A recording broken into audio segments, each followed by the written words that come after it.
I am. Okay.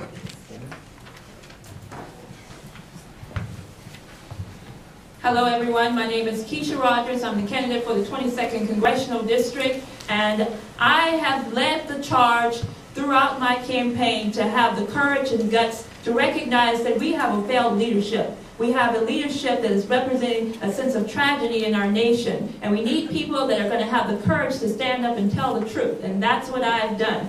My campaign has been based on the policy that we have no longer to wait to deal with this economic crisis that is hitting our country now. I've called for the immediate removal and impeachment of President Obama. My campaign has called for, I am the Democrat that won 53% of the vote calling for President Obama's impeachment. We cannot allow for this president to stay in office and destroy our nation. The second thing is I led the charge on saving NASA. I can tell you now, my opponent Pete Olson has done everything to continue to back up and capitulate to this president's policies, including the shutdown of NASA. And many of you know that we just gave honor to our space program and to NASA for what they did in Chile.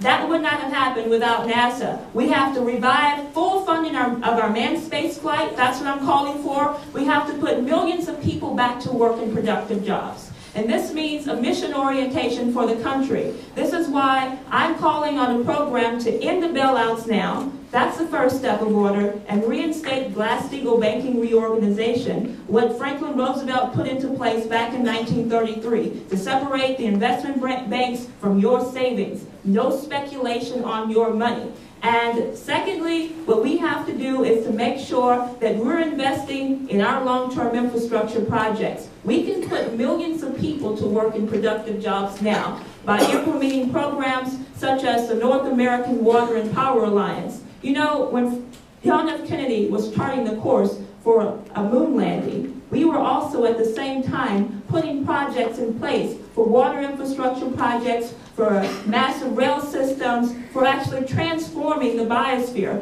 greening the deserts. We can do all of these things. Why aren't we doing them right now? Because of Wall Street. And we got to kick the Wall Street faction out of the Congress, Democrat or Republican. Anyone who is capitulating to these failed policies should be out. And this is why you're here today, because you recognize there is a tragedy in our country, and it's going to take a movement to go back to those principles of our Constitution, of the people, for the people, and by the people. And this is what we need. And we can no longer afford to look at our country be looked at as going into a state of a complete economic breakdown crisis. We used to be the model for the entire world. What happened to that? Why are we depending on other nations to lead the way into space programs right now? Why are we depending on other nations to lead the way in our energy policies? Excuse me. But we can go even further. Nuclear power, high-speed rail systems. We can actually have a mission orientation for the next 25 to 50 years. We can make sure that we have a mission for colonizing the moon and Mars, mining helium-3 on the moon. All of these things that we used to have a mission for, we no longer have that mission. And so this is why I ask that you get behind my campaign, because I can tell you now, my opponent, Pete Olson, is not going to do it. And I will get in there and fight for your interests and actually have the guts to stand up and tell the truth. And so I ask that you go and tell your friends. My website address is KeishaForCongress.com. I do apologize. I may have to leave and go to another event, so please send me your announcements. Thank you very much.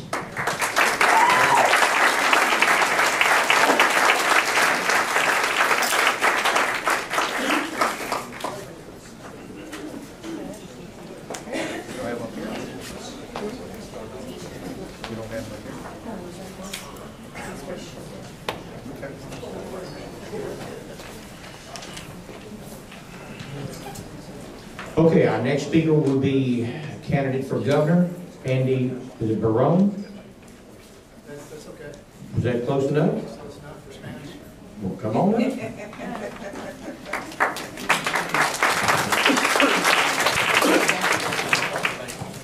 Actually, this morning I was on the radio in Victoria, and it's Barone. Barone. But in West Texas, it's barren. Nice to meet you. I really appreciate you having me here this evening. We've had an opportunity to travel all over the state and meet people. And we were in the Kingwood Tea Party recently, and I was thinking Kathy Class would be here today. It was a pleasure to meet her. She's a very fine person. To give you a little information on why I'm standing in front of you, I'm an orthodontist. I've got 5 kids. Had no interest in being a governor of Texas or being in the campaign for governor of Texas. But on June the 30th, I felt like I received a vision from the Lord, and I felt after that there wasn't really an option.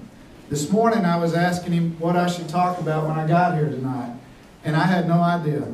I don't give speeches, and I just speak off of what I believe the Lord's telling me to say, and this is what I heard this morning. Our nation right now is represented by a fleet of ships. Texas is a battleship. California, an aircraft carrier. Arizona, a battleship. Kansas, Nebraska, cargo ships. Our fleet has been led into a minefield by our commander-in-chief. Intentionally or not, that's where we are. Our governor right now, Rick Perry, believes that we can charge. He says, we have been here before and we can do it again. And I don't know if that's true or not, but what I see in front of us right now is a minefield that's huge. It's a deficit, it's border control, it's farming issues, it's all kinds of things that should have been dealt with by now and haven't been. That's why I'm a candidate for governor. On July the 1st this year, I signed up to run. Governor Perry saying we should charge. Bill White saying we need to turn left. Kathy, I believe, would tell you we need to turn right. And what I'm saying is we need to do a U-turn and get out of this thing. We need to back out, we need to get redirected, and we need to look to the leadership that got us where we got to in this country, and that's God. Amen. And I believe that we can approach God through His Son, Jesus Christ. Now, that's my belief. I believe that we should ask that of people that are running for candidacies before they get elected, or we're going to have a president that we don't know what he believes. And I believe that if you look at my slogan, it says what President Obama said. It says, yes, we can. But I added 2 words after that, through Christ. That's Philippians 4:13. Now that is how we can get this turned around. I don't see any other solutions. I believe that we're in a situation right now where most people are treating the symptoms and ignoring the disease. The disease is a loss of belief in God. It's in our schools. We need prayer back in our schools. It's in our government, and our government is doing a lot to change that right now, but we've got to get it back in our schools. It's the foundation of education. If we're going to see our kids do well in school, they've got to have something to believe in. That's the most critical issue. Spoken prayer in school is what needs to happen. A moment of silent meditation isn't cutting it. Other issues that I believe are going to need to be dealt with, and this is one that I hope we'll see happen, and that's we need to limit how long people are in political office. Extremely debated issue, but I believe 2 terms is enough. And after someone served 2 terms, if they need to, they can run again after they've set out a term. Nothing wrong with that. I'm at the yellow light. I wasn't planning on how long I would speak. I just want to thank you for letting me be here. And if you could, I'd just like to close you in just a moment of prayer. Lord, we ask in Jesus' name for all these candidates to be blessed, and that their petition and their favor would be given on them. But in the name of Jesus Christ, Lord, we ask in His name. Amen. Amen.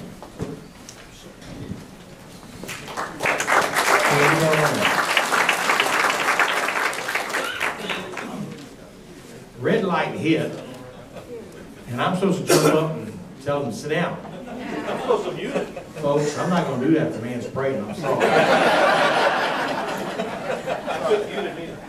Candidate for Attorney General, Jon Roland.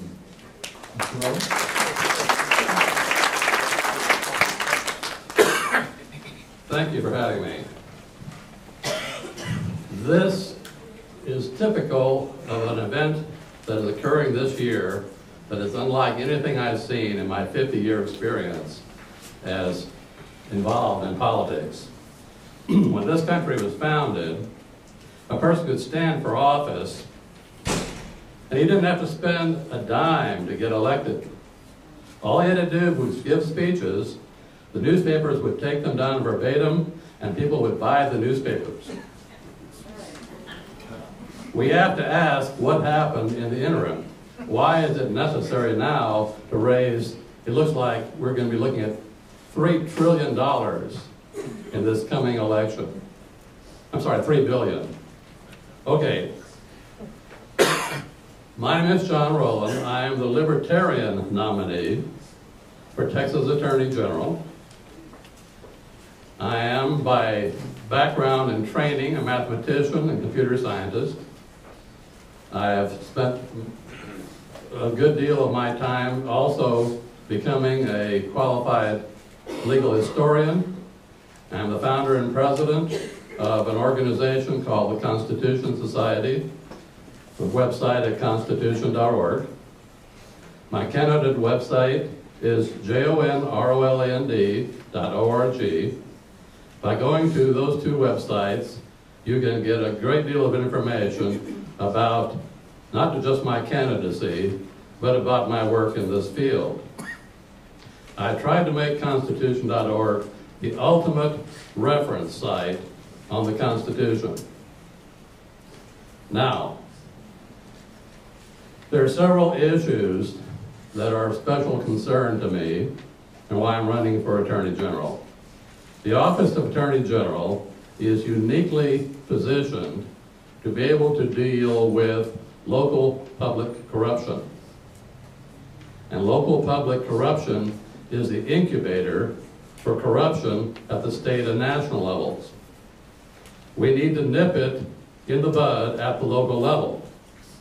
And yet all too often, voters are so focused on the national level, the top of the ticket, that they ignore the fact that at the local level, many offices may even be unopposed.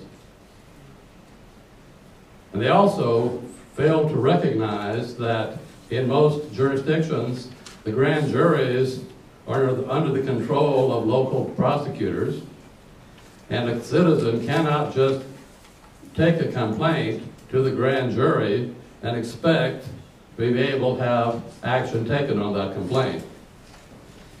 As Attorney General, one of the things I would be doing is systematically opening up the grand juries of the entire state to citizen complaints. And if there was something on which action was needed by the local DA and he didn't take it, to get appointed special prosecutors to follow through on it. Another thing that I have proposed, it's not currently within the duties of the Attorney General, is to establish a statewide grand jury called a Federal Action Review Commission, or it could have another name, that's up in the air. But what it would do is have the sole jurisdiction of hearing complaints about federal usurpations. And if it found that such a usurpation had occurred, that finding would trigger statewide resistance by all state officials and contractors and by public citizens. Thank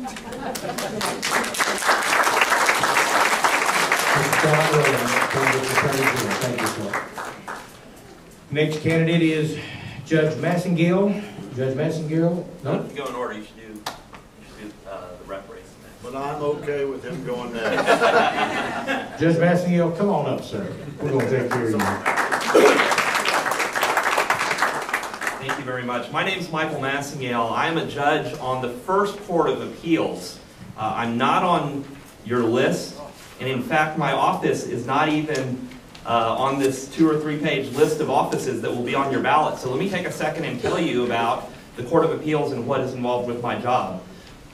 We are the intermediate state appeals court between your trial courts, and you'll be hearing from some trial court judges and candidates in a bit, and the highest courts in the state, which are the Texas Supreme Court for civil appeals and the Texas Court of Criminal Appeals for criminal appeals.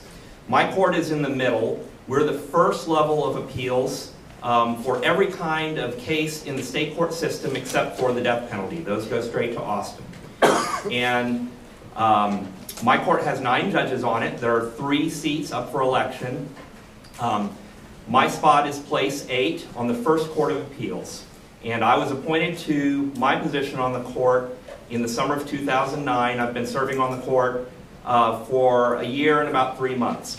Let me tell you a little bit about my background, why I'm qualified for the position, why I'm asking for your support. I am a 5th-generation Texan. Grew up in an Air Force family, lived my whole childhood on Air Force bases. I'm an Eagle Scout. I'm a Christian, and I'm a lawyer. Went to the University of Texas School of Law, and my first job out of law school was working for the Federal Appeals Court in Houston. I did that for 2 years, doing legal research and helping to draft opinions for a federal judge. And then I worked for a large firm in downtown Houston called Baker Botts. I was at that firm for 10 years. I made partner at the firm, and my practice area was primarily complex business litigation. I tried cases on behalf of plaintiffs and defendants all across the country. I handled some small matters too. In fact, I tried a car wreck case in Angleton when I was a young lawyer. But most of my cases involved big disputes between large companies in business disputes. On the side, as I was practicing at Baker Botts, I was the head of a conservative lawyers group in Houston known as the Federalist Society. I was the president of that group for 5 years. And one of the primary purposes of that organization is to promote the proper understanding of the role of the courts in society. And what that is that it's the role of the courts to say what the law is and simply apply the law and not abuse the opportunity and have judges saying what they think the law ought to be. Now, I was very, very involved in promoting that idea as a lawyer, and when the opportunity to seek appointment to the Court of Appeals came up a little over a year ago, I was very glad to have been appointed by Governor Perry. And I promised Governor Perry that I would bring that philosophy with me to the Court of Appeals. So when I'm asked, what are your qualifications, or why should you be elected to the Court of Appeals, I have 3 reasons. First, my qualifications, as I explained to you, if you compare them to my opponent, I believe I'm clearly the most qualified candidate for my position. Secondly is my work ethic. I had to work very hard in private practice to become a partner at a big international law firm, and I'm a relatively young man for the position that I have. I didn't come to the court seeking time off or retirement kind of position. I promised the governor that I would bring the same work ethic I had in private practice to the court, and I've done that, and I'll continue to work hard. Third is my judicial philosophy, and I believe that's very important. I'll apply the law as our legislature writes it, and I will always interpret the Constitution as it was originally understood by our founding fathers. My name is Michael Massingale. I would appreciate your support and your vote. Thank you.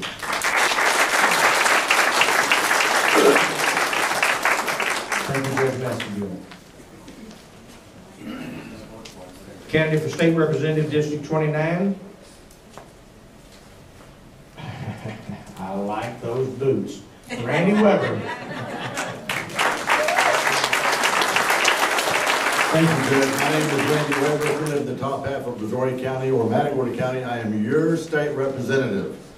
Before I forget, my bride of 34 years this coming November the 6th is right there. Wave at us, Brenda. I am married to the cutest gal this side of the Atlantic.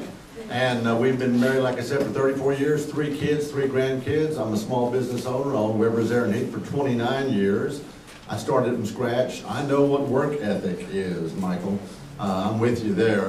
I'm an extreme conservative. In fact, I got the #1 conservative rating in the House of Representatives by voting your values. And I got the, well, thank you. The Texas Conservative Coalition had their dinner at the end of the session and announced me as the #1 conservative in the 81st legislature. They called me up, they said, Randy, you're a freshman rep, you've been here 2 years, 1 session, how do you explain this? I said, it's real simple. I come from an extremely conservative district, and I just voted those values right down the line. I'm on the Environmental Reg Committee, I'm on the Public Education Committee. Brenda teaches school, and as I said, I'm a small business owner. How many of y'all follow me on Facebook? Y'all get to follow me on Facebook? Our federal government is out of control. We've got to get them off our backs. I'm here to tell you that I've got the business experience, I've got the stamina, I've got the energy, thank you, Lord, and I'm a Christian, by the way. Let me get that out of the way. I'm not real politically correct, unlike our president. I do know who I believe in.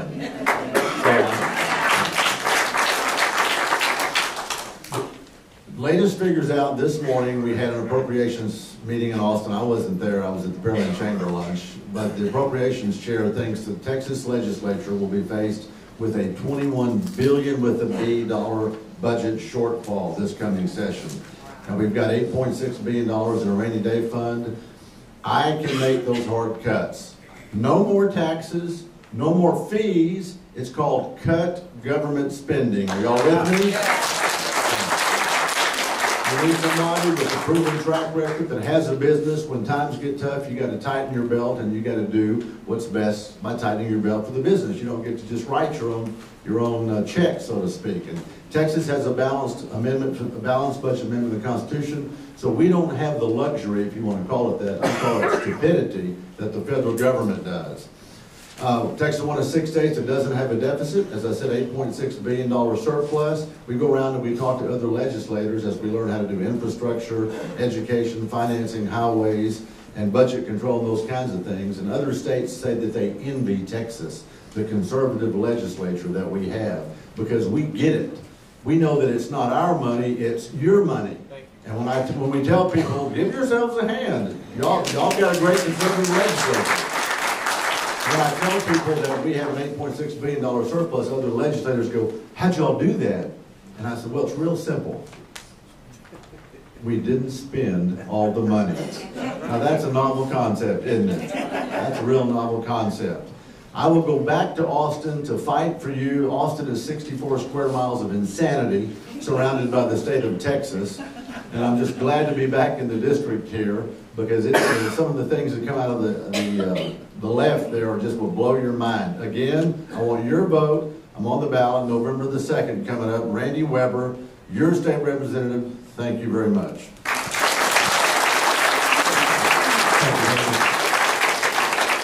Candidate for State Representative District 29, Jim Foreman.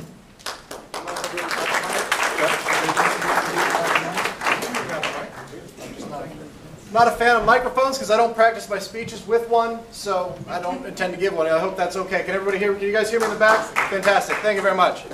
Ladies and gentlemen, my name is Jim Foreman, and I have the distinct honor of being the Libertarian candidate for state representative for District 29, which basically is, as Mr. Weber kindly put it, is the top half of Brazoria County and also Matagorda County.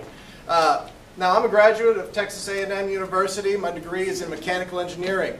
The past 2 years, I've been running my own business, and that business has succeeded in this recession because of two basic principles: keeping a tight budget and keeping a low overhead. And as you heard, that's an important thing. Now, before I get down to business, I really want to sincerely thank all of you, because being a third-party candidate, I have a very, very, very small amount of money in my campaign fund, and well, I'm the young whippersnapper up here, so let's say I'm pretty much the underdog here, am I right? But you guys have invited me out here to open a dialogue, and that means that you're willing to give me a chance, and for that, I sincerely want to thank all of you. So thank you very much. Now, let's talk about that $21 billion budget deficit. Folks, that is not a number you want to sneeze at. That is more than 20% of our budget. That's enough money to fund NASA for a year. If NASA had that kind of money, we'd still have Constellation. Well, I'm very concerned about it. Half my family is employed by NASA. I'm very concerned about that. So some people are telling us that, hey, we're just going to raise taxes. You know, we'll make up the difference. Americans right now are having problems making ends meet. And they're telling us that, hey, you didn't give us enough money this year, so we're going to take that money anyway. I didn't like it when they did it with the big three, the auto companies. You think you'd like it when Texas did it? No. Other people are saying that, okay, well, we'll just, blanket budget cut, 20%. We'll cut the whole budget by 20%. Problem there is you're going to cut budget for things like law enforcement, education. How many folks in this room right now are paying tuition for somebody to go to a college or a university? I know there's got to be some of you. All right, if we take away 20% of state funding to that institution, who do you think is going to pick up the tab? We are.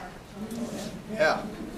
So that's not really sounding like a good idea either. Well, folks, I'm here to offer you a third option. And this is the reason that I'm running today. That third option is complete budget overhaul. I've looked at the budget. It is over 900 pages long. It is not small. But I'm willing to make a promise to you, and I don't make promises that I can't keep. I'm willing to promise you that I will, if elected, sift through all 900 plus pages of that bill, of that budget, with my red pen, maybe a couple of red pens, and I will reduce, consolidate, or eradicate wasteful spending. Our budget has increased by nearly 100% over the past 10 years, while our population has only grown by 25%. That means that our budget is growing 4 times as fast as our population, and that's ridiculous. So suffice it to say, there's some wasteful spending in there, and I will find it for you. Folks, there are 2 kinds of people in politics. There are show horses, and there are workhorses. Show horse will tell you what you want to hear, but won't get things done. And I know you are all thinking of somebody, and I'm not going to name names. He's at the top. And then there are workhorses. And folks, one of the benefits of being the young candidate out here is that I have a lot of energy and I am eager to use it. I'm a workhorse. If you don't believe me, ask my wife over there. She'll set you straight. Now, folks, I know that I've spent all of my time talking about the budget. I don't want you to think that I'm just a single-issue platform kind of guy. I would love to talk to you about voter fraud, education, gun rights, unemployment, my religion. Proud Methodist. I've been a member of Friendswood United Methodist Church for 12 years. I'm very involved. But unfortunately, I just don't have the time. So if you'd like to hear more about my platform, check out my website, pickjim.org.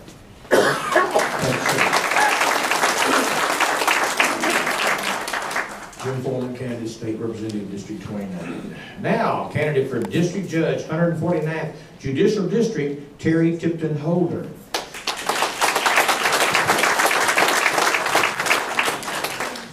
I'm going to bring it back down home a little bit for you guys. I can't talk to you about federal issues, and I won't talk to you about state issues, because what I want to talk to you about are Brazoria County issues. I want to talk to you about some of our children who have to walk into a courtroom because they've been sexually abused and face the predator and testify about what happened to them. I want to talk to you about families who've lost loved ones in explosions in the plants and seek justice in our district courts. And I want to talk to you a little bit about parents who lost their only son in a tragic murder. Those are the kind of cases that walk into the district courts of Brazoria County. Those are the kind of cases that I've tried over the last 28 years as I practice law here in this county. And those are the kind of cases I'm asking you to allow me to preside over as judge of the 149th District Court. I believe that a judge, to be good and to be fair, has to be at least four key things, what I would look for in a good judge. First of all, obviously, and that's experience. As I told you, I practiced law here for 28 years, 12 of those in private practice, but for 18, I got to go back and count. It keeps changing as time goes by. I've been a prosecutor here in the county for 16 years. Part of that time, I was allowed to work for a special prosecution unit where I traveled the state and prosecuted the crimes that occurred on TDC units. That allowed me the opportunity to try cases in other counties in front of other district courts, which was a wonderful experience. But in that time as I practiced, I also, in those 12 years of private practice, did civil cases. So I have handled cases on both sides of the docket that would be heard in this particular court. Several years ago, I went back to school, hoping that it would make me a better prosecutor. I attended Alvin Community College and became a licensed peace officer. I wanted to understand what our guys and our girls on the streets went through so that when a defense attorney said to me, they didn't do it right, I can turn around and understand their training and their reactions and have a great response to that. I still carry my commission today. And the second thing I would look for in a good judge that I expect is respect in the courtroom. Not only for our laws, but to respect and understand that we don't make those laws. We only apply them to the facts that come in front of us. That's what a judge does. We don't decide what an outcome should be. We apply the law. And we don't decide that we're going to make the law up. We apply the law as it's written. The other thing I think a good judge does is respect the people who walk through the doors, whether those be the attorneys, the litigants, the witnesses, or the jurors. I believe all people should be treated with respect, and a judge, it should be no different. The other thing that I think you look for in a good judge is a work ethic, and I believe that my practice has exhibited that as well as my history. I put myself through law school, sometimes working 2 jobs while I was going to class. I met my husband the first year, married in the second, and we had a child the third. Not the way I would suggest you do it, but I tell you that so that you understand I still graduated on time with advocacy and scholastic honors. That takes a work ethic. And it's that same work ethic that's allowed me to practice law these years and raise 3 children, of course, with my husband, not by myself, and still be involved in my community and in my professional life. And lastly, I believe that it almost goes without saying that a good judge should have integrity. My priorities in my life are my faith and my family. We've been 28-year members of the Second Baptist Church in Angleton. We've raised 3 children and been married almost 30 years. That tells you where my priorities are and who I am accountable to other than the voters of our county. I would ask for your support. My name is Terry Holder. If you feel my experience and my values meet those of the people here in Brazoria County, and you feel like I could serve you in that position, then I ask for your vote for the 149th District Court here in Brazoria County. Terry Christian Holder, candidate for 149th Judicial District. Now, our next candidate is our present office holder and candidate for re-election, our county judge, Joe King. Thank you, Bill. Randy, I've been arguing with my rep since way before he got into office when he was a kid, but now I'm going to have to argue with you. Brenda is a beautiful lady, but I have the most beautiful lady.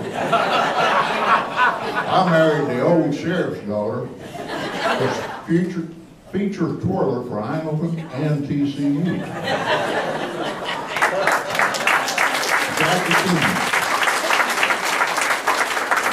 I'm unopposed. It's been my personal privilege and honor to work for the citizens of this country and this state for 44 years. Almost 41 of it in Brazoria County. I was in the Army. I was a city officer. I was your sheriff for 24 years. I've been your county judge for 4 years. Thank you for that privilege, and thank you for the honor that you've bestowed on me and my family. My wife's father was sheriff for 18 years in this county, and he held the record until I broke it. It's a privilege to live and work for you. Live in Brazoria County and work for you. Thank you.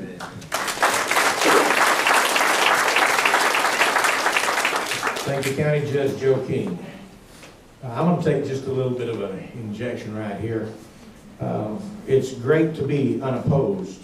They put the time limit on the unopposed because of you. There's only one way better to be. 8 out of 8 races, 4 of them have been unopposed, and that's the best way. Only one other way to be that's even better than unopposed, not up for re-election. Okay, our next candidate, Judge, County Court of Law, number 2 in Probate Court, Holder, Mark Holder, another Holder. How y'all doing? Good. I was conflicted. I didn't know what I wanted to tell y'all today. I don't have an opponent. I didn't have one last term, and it's a whole lot cheaper that way. But in the first term, I had a contested primary, contested runoff, contested general elections. We worked hard to get there. I was sitting in court today hearing a family case, and it impacted me of just where have we gone as a society?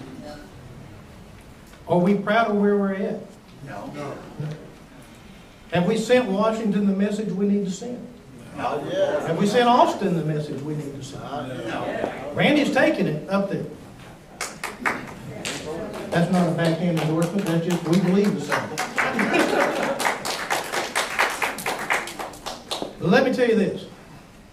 I'm not where I am, but for the grace of God.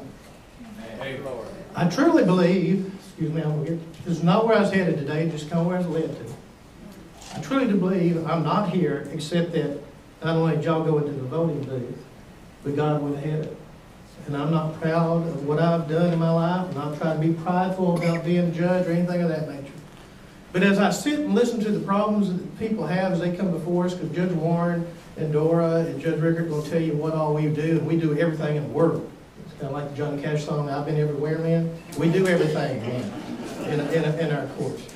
A lot of it's criminal stuff. Today it was family. And I was just impacted, where have we gone? Has my generation dropped the ball? Maybe.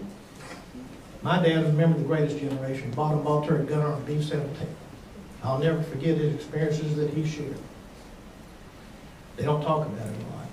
They're dying out.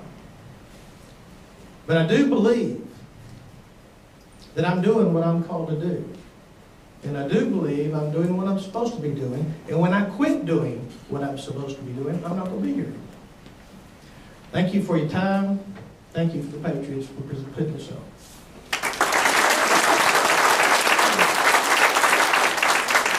Thank you, Judge Mark Holder. County Court of Law number 4, Judge Lori Richter. Thank you very much.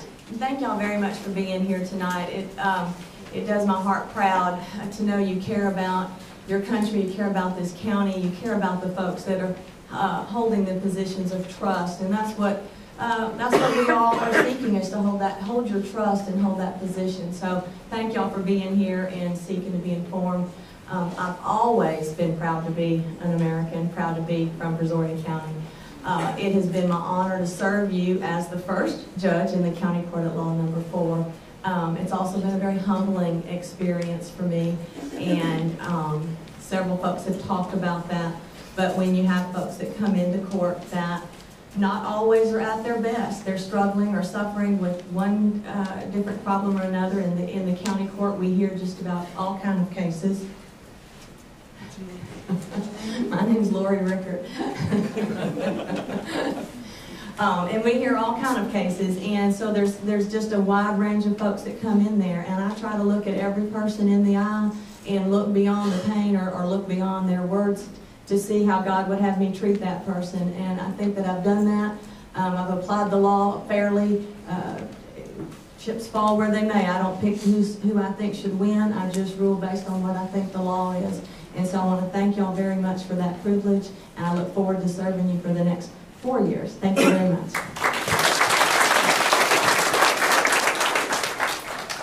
Okay, candidate, Judge, County Court of Law number 3 and Probate Court, Jeremy Warren. Hello, good evening. I am Jeremy Warren. I am currently the judge of County Court at Law number 3, so I work with Judge Holder and Judge Rickert every day. We have another County Court at Law judge, Judge Jerry Mills, County Court at Law number 1. There are 4 of us here in Brazoria County. I've had the privilege of serving as your judge of County Court at Law number 3 for the last 2 years. I was appointed back in 2008 by Judge Joe King and the County Commissioners to fill a vacancy. What I've done over the last 2 years, I believe, has moved cases through the docket quicker. I've spent about 25% more time on cases than my predecessor by adding more days in the monthly calendar to dockets that I can hear cases. One of the problems one of the main issues that I see on a routine basis in County Court at Law number 3 is dealing with the juveniles. We hear, as Judge Holder said, just about everything. Juvenile and adult criminal misdemeanor cases take up about 90% of our time. With the juveniles, not only do I believe, like Judge Massengale, you follow the law as the legislature says, but I believe we have an extra duty as a judge to make sure that those kids make the right decisions in their life. And what I've done is implement an accountability and review docket. Every 3 months, the kids come back to see me in court, whether they're in trouble or not. And I reward them for making good choices. If they've made bad choices when they're on probation, then I'll lock them up and put them in detention. But I believe that my role as the judge is also to make sure that they are becoming productive citizens. My wife Stephanie and I have been in Brazoria County for over 10 years now. She's a school teacher. All of my family members are school teachers. My first job as a lawyer was at the DA's office here in Brazoria County, where I worked for 6 years. I worked there until 2008 when I was appointed as the judge. I prosecuted all sorts of cases, from your traffic tickets all the way up to murder. That experience allowed me, I prosecuted over 100 jury trials in just the short 6 years that I practiced at the DA's office. I wrote several appeals to the Court of Appeals where Judge Massengale sits. That experience with the appeals and the trials allowed me to become board certified. I'm the only candidate in this race, the only current judge that is board certified in criminal law. That's important because, as I mentioned before, about 90% of our time is spent on criminal and juvenile cases that are criminal law areas. We also hear family cases, as Judge Holder said, civil cases up to $100,000. We are a probate court, which means we hear people's estates, their guardianship cases, and then eminent domain or condemnation. So just a little bit about everything. I am your Republican candidate for County Court at Law number 3. There's not a lot that I can do about Washington or Austin except one thing, and that is to vote on November 2nd and in early voting. I am a true conservative. That's the principles that I have. I was asked earlier this morning or earlier this evening about what I believe about what the Constitution says. I believe it says what it means. It means what it says. They wrote it. That's what they meant. We as judges, like Judge Massagill said, are supposed to follow the law as written, not make our own. So when you go in to vote next week, early voting and November 2nd, remember who you're voting for and vote for Judge Jeremy Warren, County Court at Law number 3. Thank you. Jeremy Warren, candidate, County Court of Law number 3. Now, candidate, County Court of Law number 3 in Probate Court, Dora Bonner.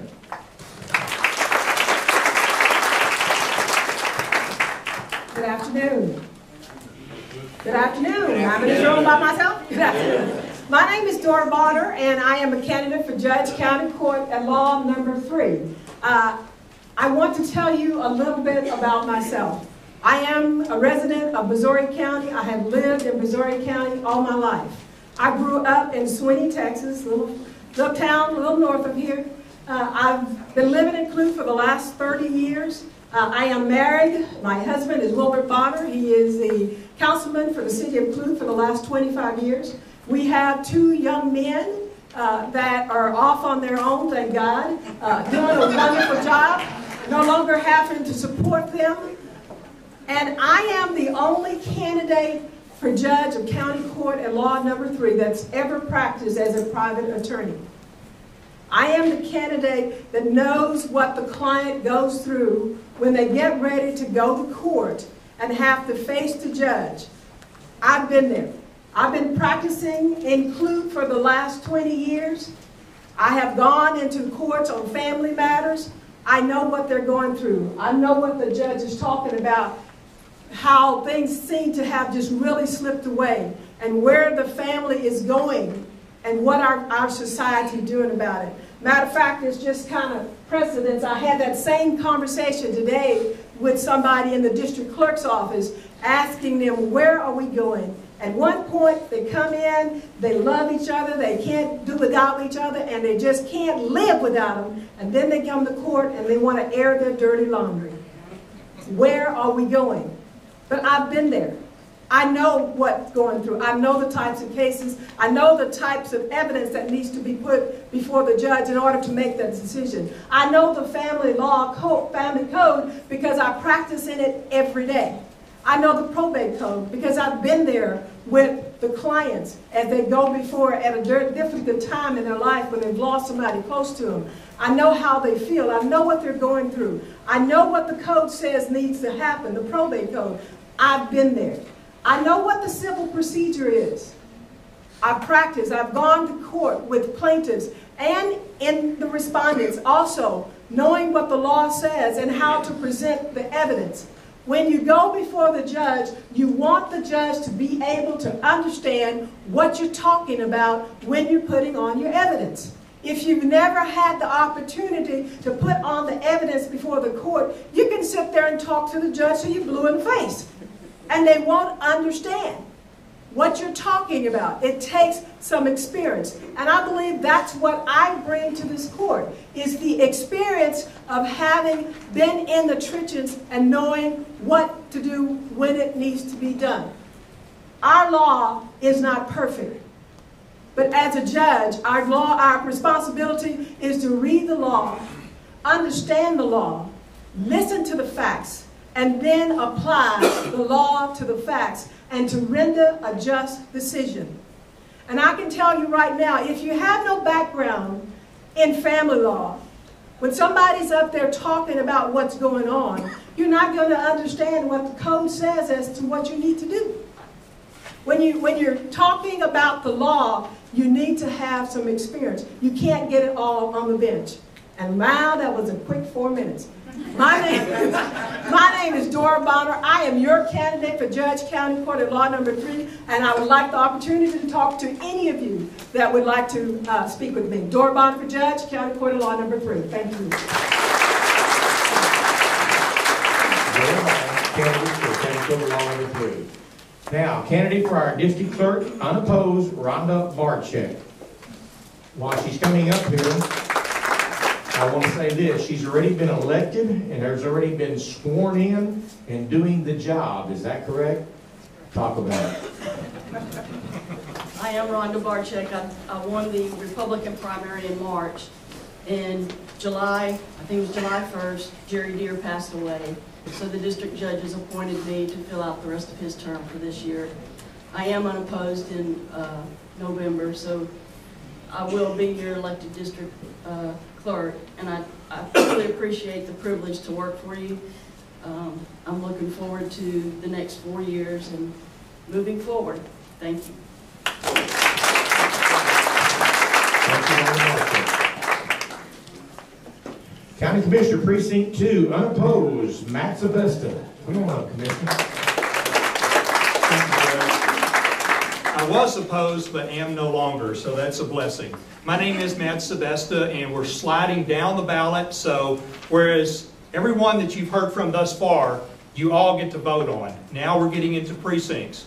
I have been your county commissioner for Precinct 2 since 2007, and I will be your county commissioner Precinct 2 the next 4 years. Born and bred and raised in Brazoria County. My wife Monica is with me tonight, and when we're March 8th, when we are celebrating Brazoria County Day in Brazoria County in Austin, we'll also be celebrating our 25th wedding anniversary. We have 2 children, Joshua, who's a junior at Texas A&M, Ryan, who's a junior in high school. I'm an engineer by trade, a graduate of Texas A&M University, a professional engineer, registered professional land surveyor. It has been my privilege to serve with Judge King, Commissioner Adams on the court this past 4 years. Not everything has been rosy, but we have worked well together, and that has made the job much easier. It's been an honor to serve you, and I also want to thank the Tea Party folks for having this. Very seldom do we have a forum in the general election. The primaries, 4 years ago, Joe, how many did we go to? 8? Every other night. It seemed like every other night. On Valentine's Day, they scheduled 2 of them, which Jackie and Monica really loved that. So in the general election, we very seldom have an opportunity to see the candidates side by side in the biggest election. So thank you very much for putting this on, and thank you for the opportunity and privilege of serving you. Thank you.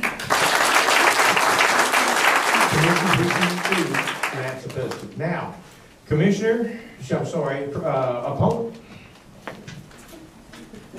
I've only been doing this about an hour and a half, and I still don't know what I'm doing. Candidate for position for Precinct 4, Commissioner Larry Stanley. Larry, I'm sorry I messed everything up for you. Come on. Now I'm confused. My name is Larry Stanley, and I'm a candidate for County Commissioner Precinct 4, and I'm your Republican candidate. I have been blessed and honored, as some of the others here, to have served you before, and I've served 2 terms as County Commissioner in Precinct 4 and retired. I also retired from the construction business for about 30 years. One thing that you've heard from all these candidates up here is the word experience. Experience is very, very important for you to think about when you're deciding who to vote for. I do have the experience. I have the experience as a commissioner. I have the experience as a road and bridge contractor. Work ethics. My father, who a lot of us remember very well, really drilled work ethics into me. I still have those. I get up early. I stay up late. I work all day at my job. If elected as county commissioner again, I will work for you every day. I'll work early. I'll be there late. and I will always be available for you. I'll do my job to the best of my abilities, on time, each time, and I'll do what I tell you I will do, and I'll follow the rules that we're supposed to do. Sandy, my wife Sandy is here. We've been married a long time. We have 6 wonderful children, 3 boys, 3 girls.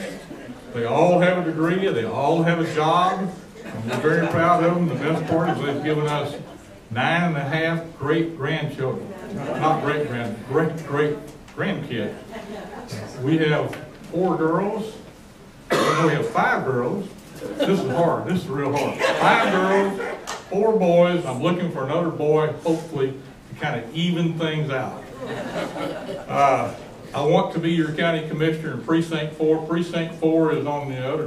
We just can't be 4 minutes. You guys, you didn't set your clock correctly. It's on the other side of 288. It's on the other side of 288, all the way down to Jones Creek and all the way back up to the Harris County line. I don't know how many of you might be in Precinct 4 here, but I appreciate your vote. I will work very hard for you, and I'll work for you every day. Thank you very much for the time, and thank you, Tea Party, for having this forum. It's been very informative. Each one of these is a learning experience for each one of us up here on the front.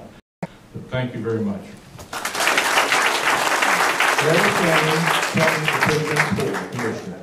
Now, candidate for Justice of the Peace, Precinct 2, Place 2, Richard Davis.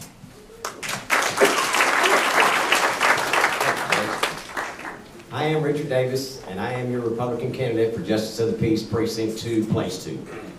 I'm a lifelong resident of Missouri County, and also here with my wife of 32 years, Nancy, and she's pretty too, Judge. We have 2 grown daughters that are both high school teachers, 2 pretty good son-in-laws, and 2 wonderful grandchildren. They put out signs very well. No, not the grandchildren. I grew up in Angleton. I graduated from Bradsport College Police Academy. I worked as a reserve police officer while I began my 20-plus year career at Dow Chemical Company. While I worked for Dow, I managed a large distribution and warehouse operation. In 1997, I chose to take early retirement to join my wife and brother-in-law in our family business, which is Palms Funeral Home in Angleton. I returned to college, graduated with honors, received my license to practice as a funeral director from the state of Texas, and been doing that for the last 10 years. I also serve as the president of the board of Missouri County Emergency Services District Number 3. Appointed to that board in 2006, and I serve as Commissioner Sebastian's representative at this time. That board is charged with the allocation of tax dollars to the 14 fire and EMS agencies that make up District 3, which Alvin is part of.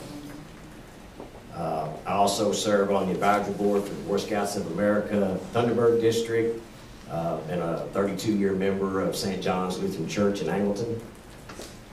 Justice of the Peace. Justice of the Peace Court handles a large variety of cases, from civil small claims up to $10,000, criminal Class C misdemeanors, juvenile Class C fine-only cases, such as failure to attend school, and they serve as the county coroner. Justice of the Peace Court is a court of the people, unlike the other courts that we have here.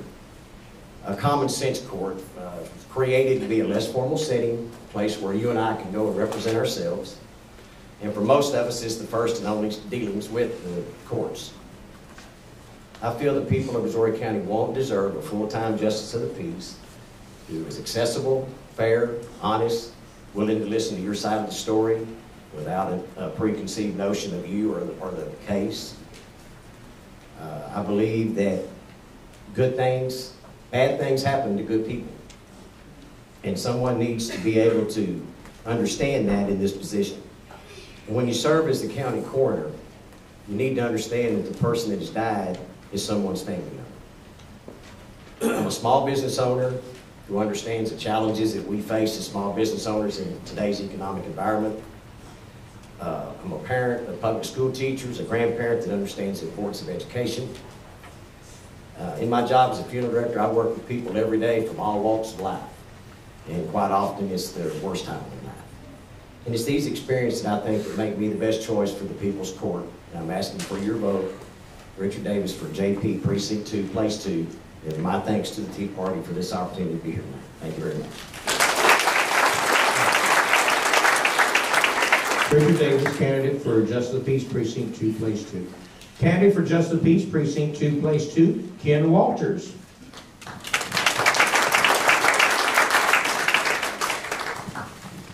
Hello, my name is Ken Walters, and I can guarantee you one thing about the winner of this position. He will be from Danbury, because we're both from Danbury. I'm going to try to give you a quick 4-minute resume on myself. I guess I'll start with faith, family, and community. Faith, my wife and I are members of the First Methodist Church of Angleton, and I've always been a lifelong Methodist.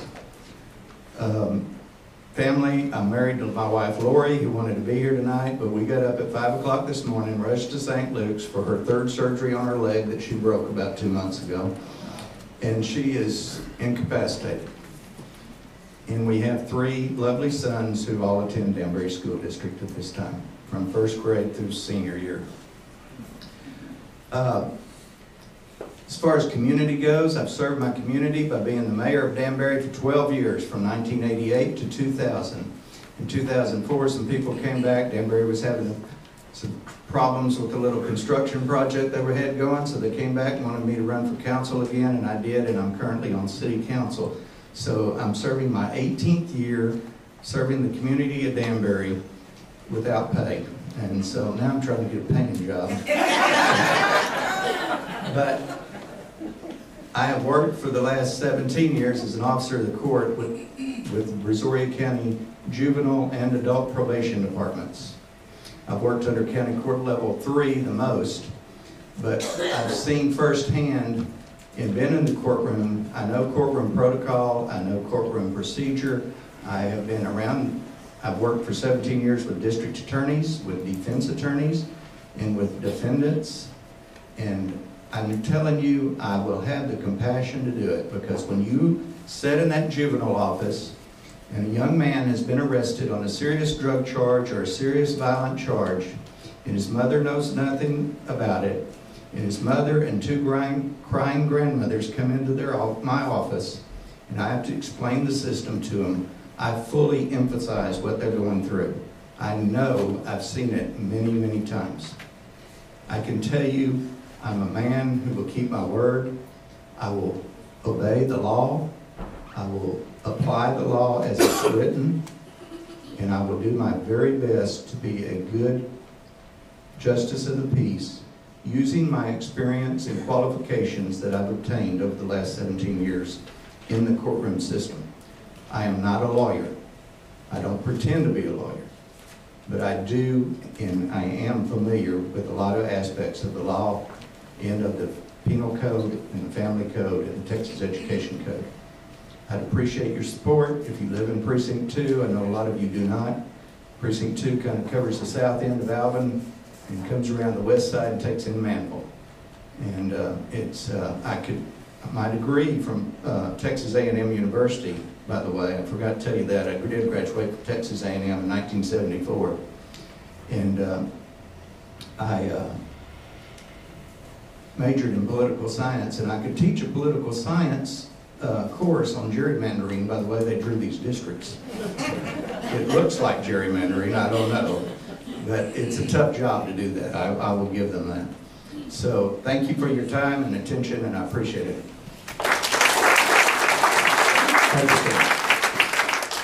In case you're wondering, the 2 gentlemen that are running for that position, Precinct 2, Place 2, is a seat that's vacated by Judge Dubose in Angleton after 20-plus years of service to your county. He's retiring.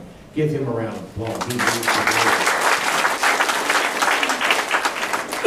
And now, Gordon Starkenberg, candidate for Justice of the Peace, Precinct 3, Place 2, unopposed.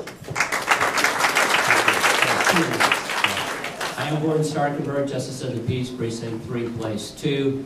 Judge Joswick is Place 1, so we both cover Precinct 3. And I think just to make sure everybody knows where they're voting, how many in here actually vote in Precinct 3, live in Precinct 3? Okay, yeah, we've got. How many in Precinct 2? Okay, how many in Precinct 4? How many in Precinct 1? Well, there's a whole bunch of people that didn't raise your hand. This is a political forum, and you're here to find out who you want to vote for. Important thing, find out where you need to vote, and which precinct you're voting in, which district you're voting in. Now, I used to be involved in county politics, but now I'm an elected official, so I'll get back to that. I do want to thank the Tea Party for putting on this function. It is important. A lot of judges up here. It's important to listen to both sides, right? And that's why it's important for you to be here and listen to both sides. I am unopposed. Praise God for that. As a justice of the peace, one of those things is we want to make sure that justice prevails. And that's what's important to me. We're talking about our faith. One of the things that I do every morning is, yes, I read the Proverbs for that day, which talks a lot about justice. And I also like to try to be a wise person. Okay, so when Judge King was talking about his lovely wife, I looked over at my wife and she says, so I won't say anything about my lovely bride over here, because I tend to be a wise man. So, I'm also the Vice President of the Texas Justice Court Judges Association and also the Chairman of the Legislative Committee. Had the privilege, when we talk about maintaining justice, that's one of the things that I promised that I will do, is continue to maintain that justice across the state of Texas when it comes to JPs. Thank you. Thank you, Gordon. Questions? Do we have any questions? While they start to bring up questions, I'm going to walk over this way. For the ones that did not raise your hand, if you were wondering which precinct you live in, I want to bring your attention to these maps. Perry for governor. Elise, is it? Elise Duranian? Is it? Please come forward. Or is she going to say? What? Here. What'd you say? She's whispering so low I cannot hear her. Well, you've got a voice? Can you introduce yourself? Sure. I just wanted to introduce myself. I'm here on behalf of Governor Perry, who's running for governor. And I will be here for a few minutes after tonight. If any of you would like to get involved in our campaign or have any questions, please come find me. I also have my cards on the back of the table. So thank you so much for having me tonight. Thank you, ma'am. Appreciate you being here.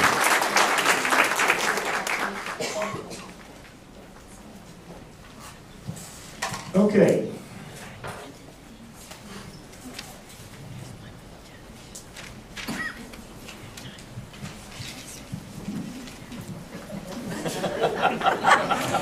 Stop it!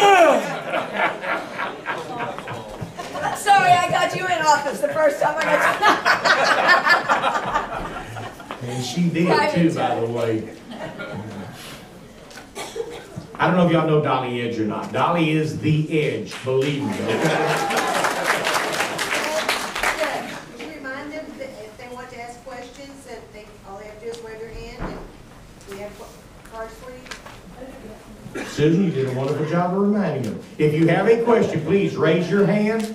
We'll get a card to you. You can fill out your question and just pick up the question, and we'll raise it back up so we can see it, and we'll pick it up. All right. A question for all the opposed candidates. So, if you're opposed, what's your opinion of the Tea Party? Please, sir, you're opposed. Just stand right where you're at. I think it's one of the most unique things I've seen in American politics. It's, I think the longevity of the Tea Party will be tied to if it stays bipartisan or not. And I think that we've seen movements start up in the past, like John Anderson in the 1970s, but they always started in Ross Perot in the 90s, and they've come and gone. And longevity should be the key if you want to keep your organization together. And I think the way to do that is to remain bipartisan and to use yourselves in an influential way on both parties. Thank you, Ken Walters. Richard Davis, what is your opinion of the Tea Party? I think it's very exciting to see a movement in today's environment in our country. The things have just gone to heck in a handbasket, to quote an old guy.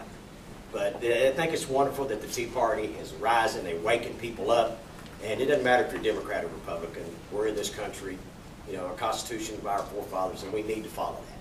And I think it's been wonderful that the Tea Party movement has brought that to our attention again.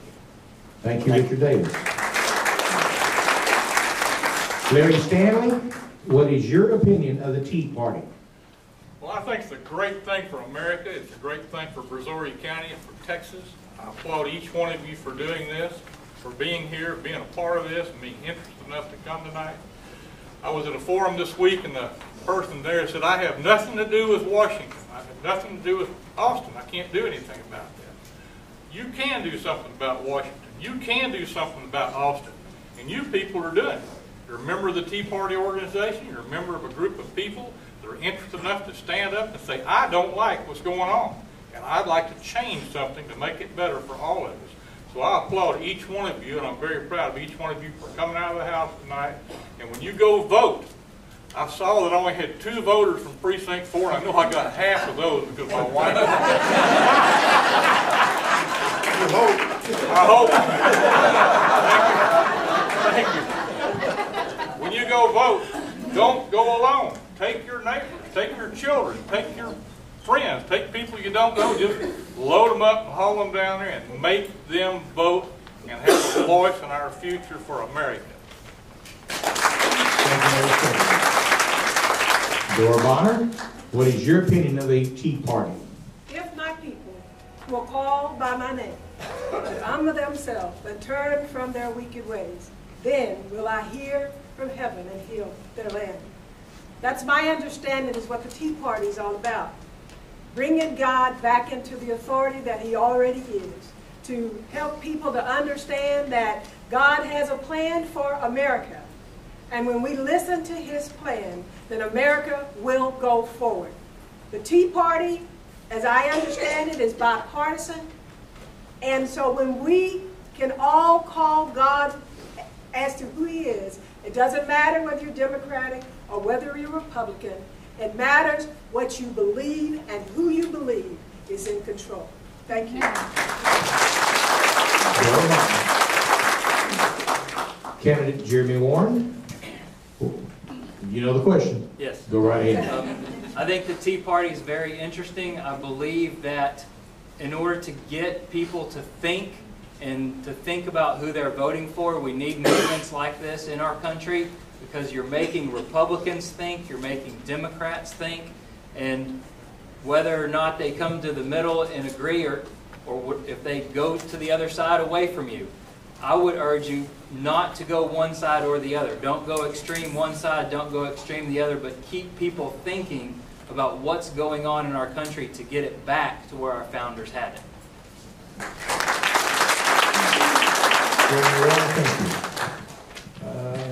Terry?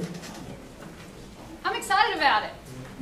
For too long, too many people who are just middle-class folks sitting in their living room thinking it shouldn't be that way, it shouldn't be that way. Finally, there's a surge of people to stand up and say, listen to us. We are the citizens of this country.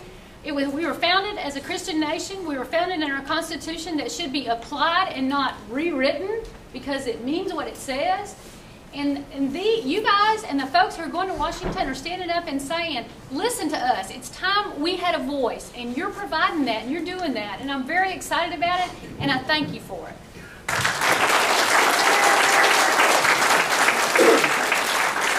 Jim Foreman?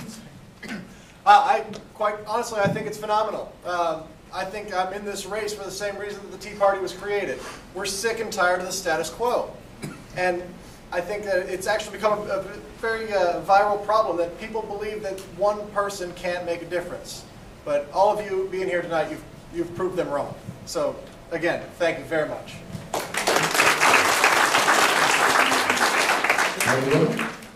Tea Party, you rock! I've been in it from the get-go. Couldn't be here April the 15th when there was a tax day rally at the post office because we were in session. When I got to the July 3rd one, wasn't it? And I have never backed up. I've supported it with time, talents, and money, and I would encourage you to get involved and you do the same. And in case I haven't mentioned it, Tea Party, you rock!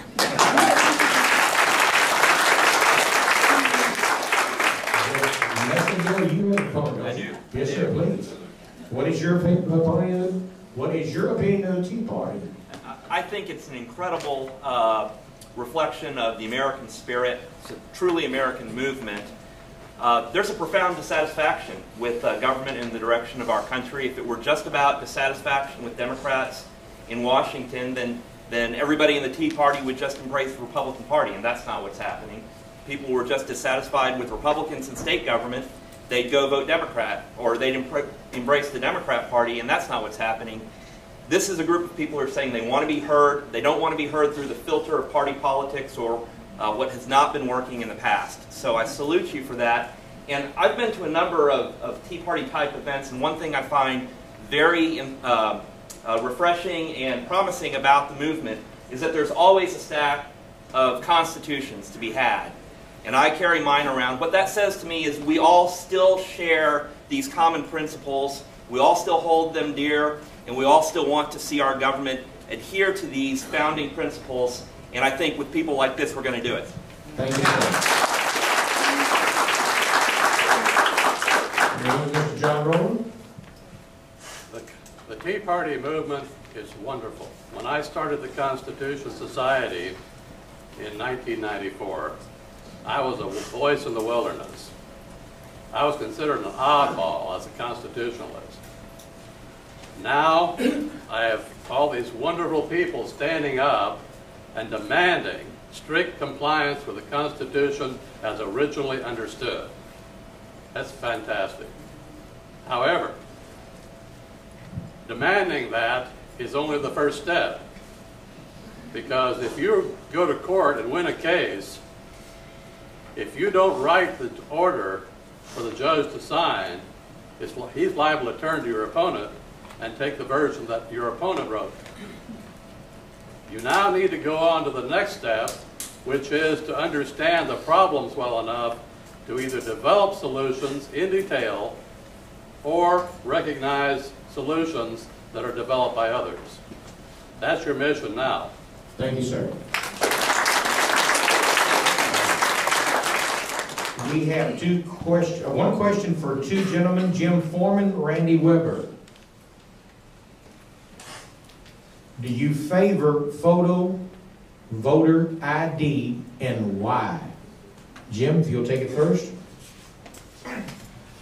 As most of you know, voter fraud was a big issue in the last legislative session. And it's still a huge issue, and I think we've only touched the tip of the iceberg. Voter fraud is a problem. I guarantee it. A driver's license can be ordered on the internet and can be in your house in less than a week. But even worse is that we are now resorting to electronic ballot systems. Now, I know every single one of you knows there's a kid on your block. He's probably 15, 16-year-old. He has a knack for computers, correct? That kid could probably print 5, maybe 6 driver's licenses and get 5 or 6 votes, or he can hack one of those computers and he can steal hundreds, maybe thousands of votes.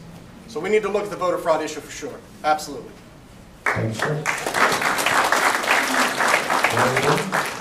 You bet. I've been an election judge and election clerk for 20-something years. Had to resign that to run for your state rep. In the House of Representatives last time, the Democrats chubbed. You'd think about it as filibustering. They killed the voter ID bill the last 4 days of the calendars. I was very, very proud of our Republican caucus. They came to us and they said, we'll stop filibustering. We were ready to stay there night and day. If you'll take voter ID off the table. And I stood up in that caucus as a freshman. I said, I know I'm new, but no way, not on our watch. If we let them hold us hostage one time, they'll do this again. We need voter ID, and we need it now. And I'm here to tell you, we think we're going to get it through this session. So keep the pressure up.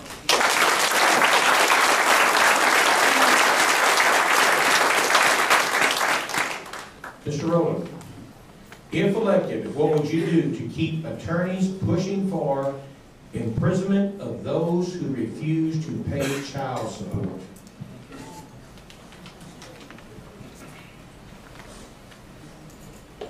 The Attorney General has been given the job of enforcing child support. Unfortunately, that too often means spending more money to enforce it than he brings in. The use of these kinds of punitive measures do not work very well. And we have to face the fact. I'm in favor of moving child support enforcement down to the county level. The Attorney General's office can provide a computer system and can help in finding people, but ultimately the enforcement needs to be done at the local level.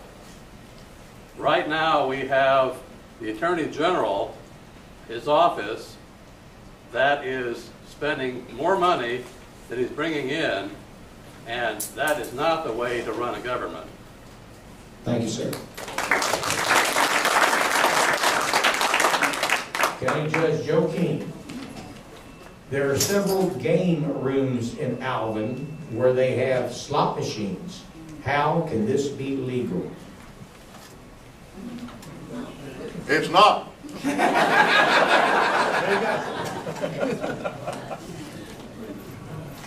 The legislature needs to tighten the game room rules and laws.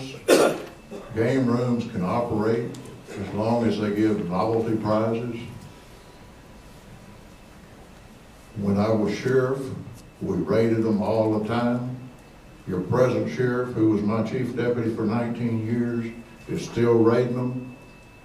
We need to be able to seize the machines again instead of just the electronics out of it. Seize their buildings. The only thing we can get right now is what they call a motherboard. When I was sheriff, we took the whole machine and sold them on eBay in other states and other countries.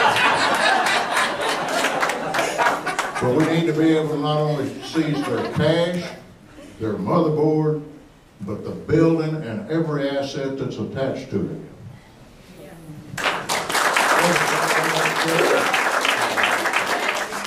What is this new little car that the Sheriff's Department confiscated? Tell us about that, please. I've just seen it. Yes, I've seen a picture. But I guess if you'll go to the parade Saturday morning, you'll get to see it. I seen it out in the shop this afternoon, and it's a golf cart that looks like a pickup truck and is painted white and has green stripes and a star on the side and says, "Seized from your local drug dealer." The legislature has made that possible where we can seize in drug transactions lots of things. And in that, we even took his saddle with his silver ornaments on it. Thank you, Judge. Okay, for Dora Bonner and Jeremy Warren, name one thing that sets yourself apart from your opponent. I am still undecided. Ms. Bonner, you want to take the first one? Thank you. I believe the one thing that sets us apart is the experience, practical experience in the trenches. Being an attorney, having clients, understanding what it means to go before the judge. I believe that's what sets us apart. We're both college educated, we're both graduates of law school. Also the fact that I've got a little bit more experience, just life experience, experienced a lot of more things just from just living. But I think the number one thing is the fact that I understand what it means to go into court with a client and be able to present evidence. Thank you. Judge Warren, please, sir. If I could stick my name on. Yes, I agree. It's experience, but it's the experience of being the judge, knowing the cases that come through there, knowing the type of evidence to let in a trial, knowing how to be a judge in a trial, in court. It's that experience that sets me apart from Ms. Bonner, so I'm asking to remain your judge.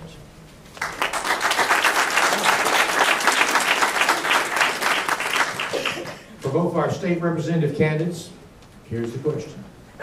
Will you make a resolution at the state level calling for removal of President Obama from office using the 25th Amendment, not fit for the office mentally? I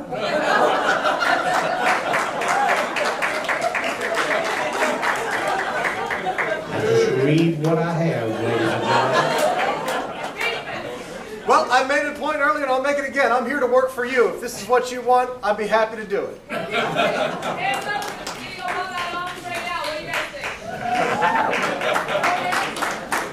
I think that would pass in this room right now.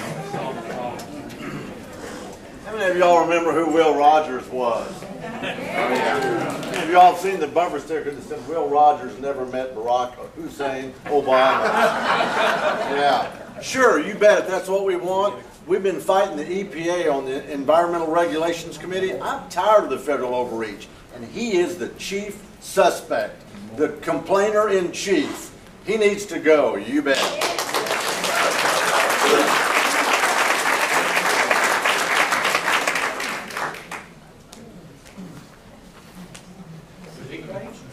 Already got it.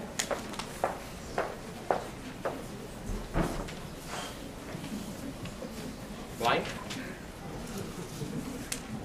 Did that one. That was for Judge King. Okay, representatives, we still have one more question for y'all. Randy Weber, will you sign a pledge to end the property tax in Texas? The Texas Conservative Coalition, the ones that gave me the most conservative rating, we're looking at the numbers. We're actually running the numbers. It's time for the school district's funding, the school education system, not to be on the back of the property owners. We need to spread that out. So we're doing those numbers, we're crunching those numbers. It's time for the illegals to pay their fair share.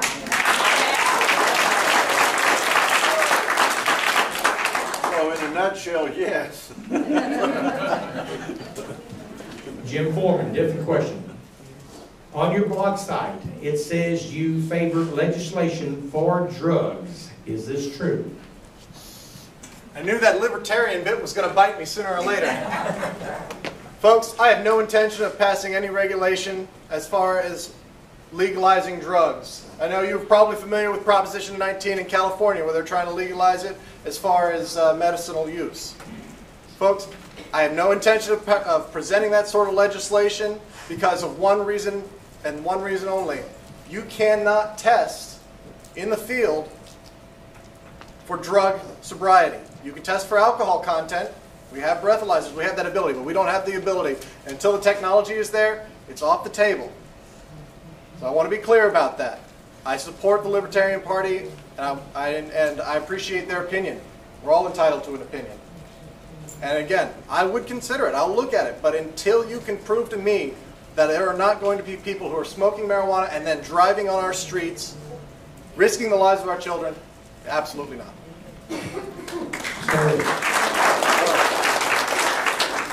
One more question for both you and Randy. Do you favor prayer in public schools?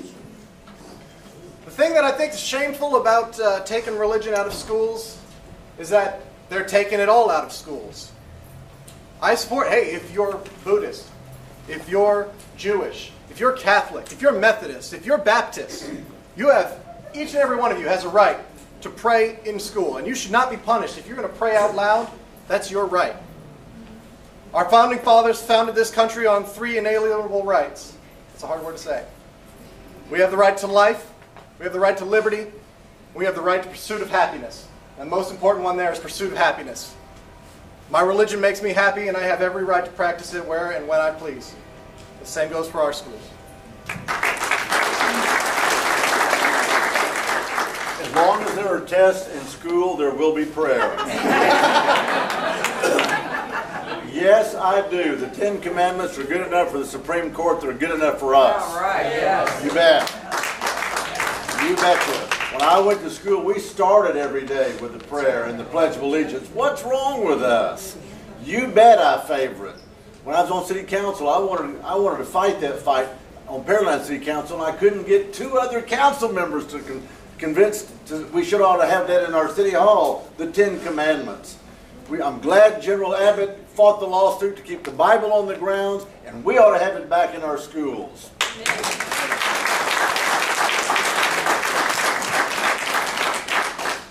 Stand back up, please, sir. How will you get property taxes off homeowners? How will you get property taxes off homeowners? That is going to be a battle that we will fight in the legislature. It will be a hard battle. Make no mistake. You want somebody with political will, with stamina, with courage, with a track record. We're going to have to crunch the numbers. We're going to have to say enough is enough. Our taxes can't keep rising. We will look at the budget. We will probably go with a consumption tax. Read my lips, no new fees, no new taxes in this session. We cut the budget. And we're not going to add to it. We can't add fees to it, so I'm not in favor of adding fees, Judge. It's got to be done by cutting property taxes, probably a consumption tax. We'll crunch the numbers, and that'll be the battle we will fight. Thank you, sir.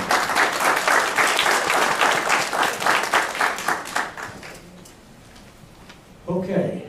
Any other questions that I may have missed? I have one other thing right here that I want to take care of. Susan? Nope? Okay. First off, I've been doing, going to meet your candidate nights for now 20. You've got a question?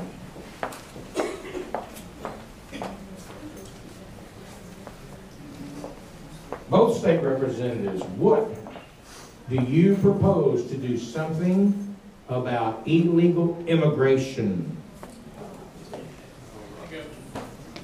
I can't do this in 1 minute. I'll just tell you. I can't do this in 1 minute. First of all, Joe Arpaio, Maricopa County, Arizona. Yes.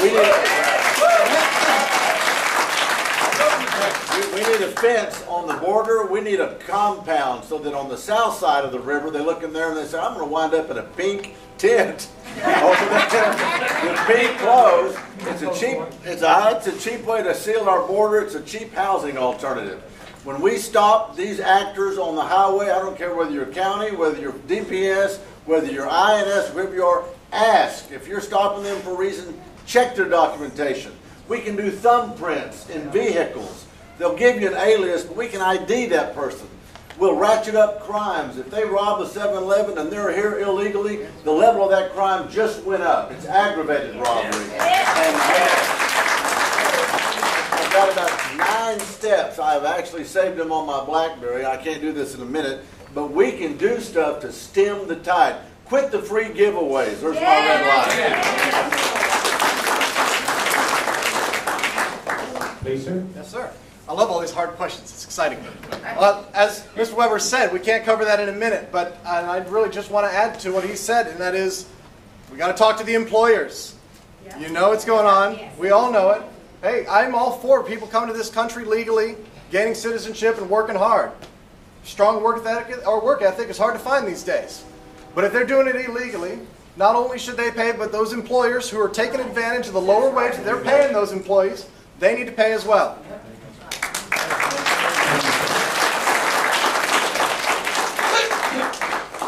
I don't want to embarrass this man, but I'm still going to call his name. Mr. Norman Parker, would you please stand? Oh, he's right here. Mr. Parker?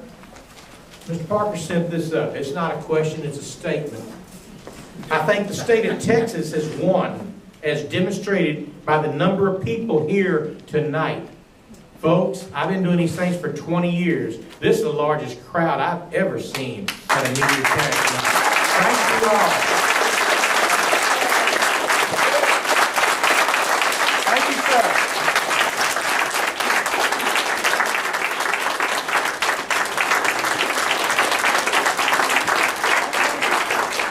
Don't run off. Come on up and meet these people, shake their hands, get familiar with them, ask them questions. And thank y'all for being here. Thank you for listening to me.